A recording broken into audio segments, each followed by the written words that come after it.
ಹುಟ್ಟುವ ನೆಲಾದೆ ಕರ್ನಾಟಕ ನೀನೇರುವ ಮಲೆ ಸಹ್ಯಾದ್ರಿ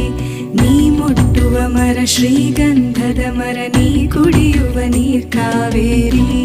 ಎಲ್ಲಾದರೂ ಇರು ಎಂತಾದರೂ ಇರು ಎಂದೆಂದಿಗೂ ನೀ ಕನ್ನಡವಾಗಿರು ಕನ್ನಡ ಗೋವಿನವೋ ಮುದ್ದಿನ ಕರು ಕನ್ನಡತನ ಬಂದಿದ್ದರೆ ನೀ ನಮಗೆ ಕಲ್ಪತರು ಎಲೆಕ್ಷನ್ನು ಬಂತು ಮರ್ತೋಗಿದ್ರು ಮಂದಿನ ಹಚ್ತಾವ್ರೆ ಬೆಣ್ಣೆನ ಕೈ ಮುಕ್ತ